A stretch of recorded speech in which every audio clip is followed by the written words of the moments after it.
Apa kamu mudah begitu saja mengira akan sukses dalam pekerjaanmu? Bahkan bisa diartikan surga, ingin masuk surga. Walamma ya'tikum mathalul ladzina khalau min qablikum. Sebelum engkau diuji seperti orang sukses dulu pernah sukses. Lihat mereka. Nggak ada orang sukses yang instan. Cuman balikan telapak tangan dapat, tidak. Kata Allah, lihat orang-orang dulu. Lihat orang-orang hebat dulu. Bagaimana mereka bisa kaya, bisa sukses, bisa punya posisi. Masat umul ba'sa, petakan olehmu tantangan apa yang akan dihadapi saat engkau bekerja itu. Tidak mungkin. Setiap keringat yang keluar dari diri kita mustahil kecuali akan melahirkan manfaat yang kembali pada diri kita. Tantangan. Tapi yang paling dahsyat ini yang nggak ditemukan di sebagian referensi yang kita baca. Ketika Allah menjelaskan semua tahapan-tahapan tantangan ini sampai ke puncaknya zilzal. Zilzal itu kalau bahasa sekarang gempa. Ada ujian yang menggoncang hati kita. Ketika Anda kerjakan, ya Allah, tantangannya dahsyat. Kenapa mesti saya, ya Allah? Kau nggak selesai-selesai, ya Allah. Itu wajar, teman-teman, itu biasa. Kata Allah, orang dulu saja mengatakan, mata nasrullah, kapan ini selesai? Berbahagialah kalau teman-teman sudah mendapatkan tantangan puncak yang paling tinggi ini. Ini artinya Allah sedang mempersiapkan Anda menjadi orang besar di kemudian hari. Alhamdulillah, kita baru saja menunaikan salat zuhur berjamaah. Semoga salat kita diterima oleh Allah Subhanahu wa taala. Ada dua hal yang paling penting tentang salat ini yang ditekankan dalam Al-Qur'an. Pertama, kenapa salat begitu penting ditunaikan? Karena ia akan menjadi pembeda antara Khalik dengan makhluk. Jadi kalau kita ingin bedakan Tuhan dengan hamba, maka di antara titik penting perbedaannya, kata Allah langsung, itu terletak pada aspek ibadah, khususnya salat. Karena itu ketika Nabi Musa alaihi salam berkenan kemudian langsung diperintahkan oleh Allah sehingga disebut dengan kalimullah yang diajak bicara dan diperkenalkan tentang esensi ketuhanan Allah, maka disebutkan perintah langsung oleh Allah untuk menyembahnya dalam bentuk salat. Al-Quran surah ke-20 Thaha ayat ke-14. Kata Allah, innani anallahu la ilaha illa ana fa'budni wa aqimis salata li dzikri. Ya Musa, tidak ada Tuhan, kata Allah, selain saya. Ya, maka jika engkau telah tahu saya Tuhan, bedanya Tuhan dengan makhluk, fa'budni, maka kewajiban engkau sebagai makhluk menyembah saya. Bagaimana caranya ya Allah, kata Musa? Kata Allah, wa aqimis salata, rahmatullah. Wa aqimis salata lidzikri. Maka cara menyembahku itu adalah dengan salat. Karena itu semua nabi dan rasul, bahkan sebelum Nabi Muhammad SAW, diperintahkan oleh Allah untuk mengajak umatnya seluruhnya untuk salat. Ya, Nabi Isa alaihissalam salat. Anda buka Quran surah 19 Maryam ayat 31 sampai 33. Nabi Ismail alaihissalam, ya kakeknya Nabi ke-29, salat. Bahkan meminta keluarganya salat. Quran surah ke-19 ayat 55. Wa kana ya'muru ahlahu bis salat. Nabi Zakaria, saudaranya Imran, salat. Quran surah ketiga, ya, ayat ke-38 sampai dengan 39. Kalau kita urutkan dari Nabi Muhammad SAW sampai Nabi Adam alaihissalam, semua menunaikan salat kepada Allah Subhanahu wa taala. Nanti dalil singkatnya dari Quran surah keempat ayat 163, paling kiri sebelah atas di mushaf. Inna auhayna ilaika kama auhayna ila Nuhin wan nabiyyin min ba'di. Muhammad, apa yang kami telah wahyukan kepadamu sudah pernah pula kami sampaikan kepada Nuh alaihissalam dan nabi-nabi setelahnya. Kenapa tidak disebutkan Adam sebelumnya? Karena Adam itu nabi, bukan rasul. Nabi diberikan risalah untuk pribadi dan kalangan dekatnya. Rasul diberikan risalah, tugas untuk mengajak umat. Kenapa Nabi Adam bukan rasul? Karena zaman Nabi Adam belum ada umat. Siapa yang mau diajak? Ini bagian pertama. Jadi kalau kita hari ini masih mendapat kesempatan sholat, alhamdulillah, ini artinya sampai hari ini kita masih benar-benar manusia. Kan kalau ada orang yang kemudian tidak mau beribadah apalagi sholat, terkhusus ketika dia beriman, maka penting dipertanyakan, masihkah ada iman dalam dirinya? Karena itu kata Allah dalam Al-Quran, surah ke-8 ayat yang kedua, aku akan perdengarkan namaku, sehingga ketika disebutkan itu, kita bisa menguji adakah getaran iman dalam jiwa kita. Quran surah 8 Al-Anfal ayat kedua. Innamal mu'minuna alladzina idza dzukirallahu wajilat qulubuhum. Sungguh orang yang masih punya iman itu, kalau diperdengarkan nama Allah kepadanya, akan ada getaran dalam jiwanya. Karena itu setiap hari 5 kali diperdengarkan nama Allah. Untuk menguji di jiwa kita masih ada iman tidak? Bahkan dari bangun tidur, bayangkan waktunya dibagi sempurna persis. Dari mulai subuh baru bangun, menjelang ke siang, mau berakhir siang ke sore, sore pindah ke maghrib, hilang kemudian muncul gelap malam. 5 kali persis dibagi waktu. Diperdengarkan untuk menguji, kira-kira setelah subuh siang masih ada nggak iman? Sore masih ada nggak? Ya Allahu Akbar, Allahu Akbar. Karena itu kalau iman masih ada melekat di jiwa kita, demi Allah saya katakan, begitu kita mendengar suara azan, pasti hati kita akan mengatakan, Allahu Akbar, Allahu Akbar. Wih, sudah azannya. Pernah begitu? Ya, walaupun mungkin setelah selesai, La ilaha illallah, baru azan, belum qomat. Ya, itu normal, gak apa-apa. Yang penting iman masih ada. Nah, ini menunjukkan ada getaran dalam jiwa. Satu itu. Yang kedua, ini yang jarang dimanfaatkan teman-teman. Jadi seringkali sholat dimaknai pada ibadah formal bagian pertama saja. Adapun yang keduanya, ini yang jarang digali. Padahal sekali saja dalam sehari, itu 5 kali Allah menunggu kita. Ternyata sholat itu satu-satunya wasilah ibadah yang disebutkan dalam Al-Quran untuk langsung memohonkan semua kebutuhan yang kita rasakan.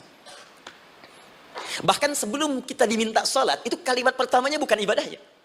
Kata Allah, kau punya masalah apa? Sedang butuh apa? Sedang punya problem apa? Buka Quran surah kedua Al-Baqarah ayat ke-45 sampai 46. Paling kanan pertengahan di usap. Wasta'inu bis-sabri was-salah. Perhatikan kalimatnya, indah sekali. Ya Allah menempatkan salatnya bagian kedua. Kata Allah, wasta'inu, hei hambaku. Jika kalian punya persoalan dalam kehidupan, maka perhatikan kalimatnya baik-baik. Wasta'inu, mintakan solusinya kepadaku. Jadi kalau sedang punya masalah, bukan bikin status. Gak akan selesai. Sedang eksplorasi minyak, gak keluar-keluar, bikin status. Duh, susah sekali yang ngebornya. Gak akan selesai. Jalan macet, bikin status. Jakarta macet, ya gak akan selesai. Ya, apa yang harus dilakukan kata Allah? Jika anda beriman kepadaku, yakin denganku, maka wasta'inu, punya persoalan, minta kepada Allah. Caranya bagaimana? Satu, bisabri. Terima dulu masalah itu, jangan dikeluhkan. Kaidah lain muncul, karena mustahil saya akan titipkan persoalan kalau tidak anda mampu mengatasinya. Kaidah Quran surah kedua ayat 286, kita hafal ayatnya. La yukallifullahu nafsan illa usaha. Perhatikan kaidahnya. Allah tidak mungkin menguji seorang hamba di luar batas kemampuannya. Jadi kalau kita sedang punya ujian, di rumah kah, pekerjaan kah, kehidupan sosial kah, sebesar apapun ujian itu, kata Allah, memang karena anda yang sanggup. Kalau nggak sanggup, nggak akan diuji. Di ujian itu berbanding lurus dengan kemampuan. Mustahil seorang hamba diuji di luar batas kemampuannya. Jadi kalau anda sekarang pun sedang punya masalah sebesar apapun, kata Allah, memang cuma kamu yang sanggup, yang lain tidak. Maka jangan mengeluh. Jangan anda katakan, ya Allah, why me? Kenapa saya? Kata Allah, why not? Memang kamu yang mampu. Yang lain tidak. Nah, ketika anda bisa menerima itu dengan sabar, baru datang kalimat kedua. Wassalah. Kemudian datang tunaikan salat dan mintakan solusi kepadaku lewat salat. Jika anda punya persoalan dalam hidup, maka mintakan solusi. Terima dulu masalahnya dengan sabar, karena kita dipercaya oleh Allah. Gini cara memahaminya, Allah aja percaya dengan kita. Masa kita nggak percaya diri? Allah yakin dengan kita, kita mampu. Masa kita nggak yakin? Terima dengan sabar, kemudian wassalah, mintakan solusinya lewat salat. Kata perintahnya dibuka dengan kalimat wasta'inu. Kalau kita ingin rubah kata perintah ini, fi'il amr, ingin dirubah ke dalam bentuk permohonan, minta, maka rubah kalimatnya menjadi nasta'in. Baik. Wasta'inu, kata Allah, kalian punya persoalan, ayo minta solusi padaku. Terus kita pengen minta, ya Allah, kami ingin minta. Maka dalam bahasa Arab, kalau kita ingin merubah kalimat ini ke dalam bentuk permintaan, kita katakan nasta'in. Saya tanya pada anda, pernah nggak dalam sholat kita mengucapkan kalimat nasta'in? Ada? Masih ingat? Baik, apa kalimatnya? Iyyaka na'budu wa iyyaka nasta'in. Perhatikan, iyyaka na'budu wa iyyaka nasta'in. Iyyaka na'budu, iyyaka, ya Allah, engkau perintahkan aku untuk ibadah. Maka sekarang aku ibadah, sholat, hanya kepadamu saja. Kan kata Allah, kamu sholat. Terus kita katakan, iyyaka na'budu. Sekarang kami sholat, ya Allah. Nama lain sholat itu ibadah. Kalau kita ibadah, na'budu. Dari mana tahunya nama lain sholat ibadah? Quran surah ke-20 ayat ke-14. Fa'budni wa aqimis sholata li dzikri. Ibadah kepadaku caranya salat. Maka saat salat kita katakan iyyaka na'budu. Ya Allah, engkau perintahkan aku untuk ibadah, sekarang aku ibadah. Wa iyyaka nasta'in. Dan sekarang aku sedang punya persoalan, ya Allah. Aku punya masalah. Aku punya problem. Dan aku yakin hanya engkau yang pasti akan menyelesaikannya. Ketika anda mengatakan iyyaka nasta'in, perhatikan hadis kunsinya. Hadisnya kunsi. Ya. Al-Imam Al-Bukhari meriwayatkan, Imam Muslim meriwayatkan, An-Nasai meriwayatkan dari sahabat Abu Hurairah radhiyallahu ta'ala anhu. Ada lagi yang dari sahabatnya Anas bin Malik. Perhatikan kalimatnya. Idza qala al-'abdu Iyyaka na'budu wa iyyaka nasta'in. Jika hambaku dalam salatnya benar membacanya, benar dari awal salatnya sampai dengan kalimat iyyaka na'budu wa iyyaka nasta'in, ya Allah, sekarang aku ibadah kepadamu dan sekarang aku punya persoalan. Aku mohonkan solusinya darimu. Kata Allah, hadza baini wa baina 'abdi. Ini perjanjian antara aku dengan hambaku. Wali 'abdi, hadisnya qudsi. Wali abdi, kalau hambaku benar salatnya sampai kalimat ini, masalah, apapun yang dia minta sekarang, aku akan kabulkan. Aku akan kabulkan. Pertanyaan saya, berapa di antara kita yang salat sampai detik ini, ribuan kali ruku dan sujud, yang memanfaatkan momentum ini untuk memohon? Siapa di antara kita yang ketika salat memohon kepada Allah solusi? Jangan-jangan selama ini salat itu hanya menjadi formalitas saja. Takbir, ruku, sujud, salam, selesai. Takbir, ruku, sujud, salam, selesai. Padahal Allah sudah menunggu hambaku, kamu itu punya masalah apa? Makanya setiap waktu dibagi 5 supaya hidup kita ringan. Subuh ke zuhur punya masalah, zuhur salat. Begitu kita mohon, tuntas masalah itu. Zuhur ke asar punya persoalan, asar salat. Dijawab oleh Allah, tuntas persoalan itu. Karena itu semua nabi dan rasul, bahkan orang soleh, ketika punya persoalan dalam hidupnya, even itu hanya menulis karya ilmiah, maka mereka akan memulai dengan sholat dan minta kepada Allah Subhanahu Wa Taala. Teman-teman kenal Nabi Zakaria? Bagus. Baik, di sana belum tulis, sudah kelihatan. Sini kenal Nabi Zakaria, alhamdulillah. Tapi nggak apa-apa. Saya ke Sukabumi, Pak. Ada yang kenal Fir'aun? Kenal Fir'aun, kenal, bagus. Baik, Sukabumi hubun dunia, suka itu hubun, bumi itu dunia. Baik, teman-teman, Nabi Zakaria itu diuji oleh Allah. Maaf, belum punya keturunan. Dan semua nabi punya ujian. Jadi jangankan kita, nabi aja yang jelas surganya punya ujian. Ya, Anda pernah sakit, Nabi Ayub sakitnya lebih parah dari kita. Ya, Anda di keluarga belum ada keturunan, Nabi Zakaria pernah lebih daripada kita. Sampai rambutnya memutih, fisiknya sudah letih, dan menurut medis, maaf sekali, istrinya divonis tidak mungkin punya keturunan, monofus dan mandul, mustahil. Secara klinis gak mungkin, secara medis tidak mungkin. Maka Allah tunjukkan satu isyarat yang sangat luar biasa. Jika Anda mendapati situasi makhluk mengatakan ini mustahil dan sudah angkat tangan, ini tanda pertama dari Allah, langsung tinggalkan pendapat manusia, langsung memohon kepada Allah. Maka turunlah beritanya di Quran surah ketiga Ali Imran ayat 38 sampai 39. Paling kanan sebelah atas di mushaf. Sekarang perhatikan kalimatnya, saya mau sambungkan dengan Al-Fatihah tadi. Hunalika da'a Zakaria rabbah. Di mihrabnya Nabi Zakaria salat bermohon kepada Allah. Qala rabbi habli min ladunka dzurriyyatan thayyibah. Kemudian ia berdoa, Rabbi habli, ya Allah yang maha memberi tanpa batas. Ini adab pertama, kalau teman-teman mau berdoa, sebut nama Allah sesuai dengan hajat kebutuhan kita. Itu yang disebut dengan al-asma'ul husna. Di asma'ul husna itu bukan nama-nama indah yang sekedar dihafal, bukan. Tapi nama yang diberikan oleh Allah sesuai dengan kebutuhan hidup kita. Dalilnya Quran surah ke-17 ayat 110. Ya, paling kanan sebelah atas di mushaf, ke pertengahan. Ya, kata Allah, Qulid Allah. Jika Anda punya persoalan, sebut nama Allah. Allah, Awir Rahman atau Ar-Rahman. Ayyamma tad'u, tapi kalau Anda ingin spesifik meminta, falahul asma'ul husna. Pilih nama Allah, ia punya nama-nama yang indah sesuai kebutuhan kita. Jadi kalau teman-teman misalnya minta kelancaran rezeki, sebut ya Allah ya Razzaq. Anak mau ujian, ya Allah ya Al-Alim. Di proyek misalnya ada hambatan, ada gangguan, ya Allah ya Al-Jabbar, ya Al-Malik. Ingin mudah mengatasi ujian, ya Allah ya Sabar, minta.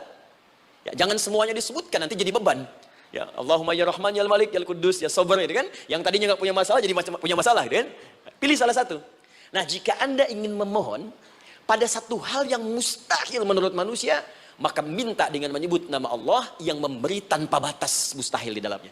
Nama Allah tersebut namanya Wahhab. Wahhab. Ya Allah, ya Wahhab. Al-Wahhab. Kalau kita rubah dalam bentuk permintaan, maka singkat kalimatnya dengan hab. Hab. Untuk sendiri habli, untuk banyakkan hablana. Rabbana hablana min azwajina wa dzurriyyatina qurrata a'yun. Nabi Zakaria minta karena sendiri yang mengalami situasi itu, maka beliau katakan, Rabbi habli, ya Allah habli min ladunka, ya Allah yang tak punya batas dalam pemberian. Mereka mengatakan aku tak akan punya keturunan. Mereka mengatakan mustahil aku punya anak. Dan aku yakin kau memberi batas tanpa memberikan pemberian tanpa batas. Aku mohon darimu saja. Darimu saja. Dzurriyyatan thayyibah, keturunan-keturunan terbaik. Innaka sami'ud du'a. Engkau pasti mendengar doa saya. Kalau pada yang maha memohon saja, maha mendengar saja tidak mengabulkan, lantas kepada siapa lagi aku mesti minta? Tapi poinnya bukan itu. Poinnya adalah, ini disampaikan oleh Nabi Zakaria dalam keadaan sedang sholat. Mesti berdiri dalam sholatnya. Dalam bahasa Arab, berdiri disebut dengan qaimun. Qaim. Berdiri. Sedang sholat disebut dengan yusolli. Perhatikan ayat 39-nya. Fanadathul malaikatu wa huwa qaimun yusolli fil mihrab. Maka seketika ketika doanya selesai dipanjatkan, sholatnya belum selesai.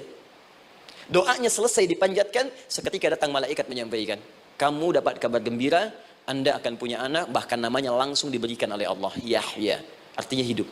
Yang mustahil menurut manusia, lahir dari rahim seorang perempuan yang divonis monopos dan mandul, kata Allah, bagiku yang gak ada yang mustahil. Jadi dan hidup dia. Kapan itu terjadi? Masih sholat dan belum selesai dalam sholatnya, dalam keadaan berdiri.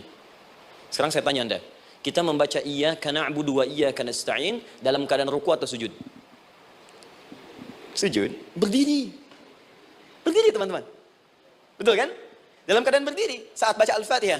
Iyyaka na'budu wa iyyaka. Saat kita mengatakan wa iyyaka nasta'in, Allah balik bertanya, apa yang kamu butuhkan? Nabi Zakaria itu sholat dulu, baru minta. Kita umat Nabi Muhammad karena keutamaan nabinya, sebelum sholat dah ditunggu. Butuh apa? Mau minta apa? Karena itu, saya ingin katakan, ayo manfaatkan momentum sholat ini. Jangan sekedar kita kemudian tunaikan formalitas, tapi kita tidak mendapatkan keuntungannya. Ayo, semuanya. Dari mulai takbir sudah ada doa. Ruku ada doa. Bahkan sujud kita bisa perbanyak dalam bahasa hati kita untuk memohon kepada Allah Subhanahu Wa Taala. Jelas sampai di sini? Baik. Mudah-mudahan insya Allah doa kita dikabulkan oleh Allah Subhanahu Wa Taala.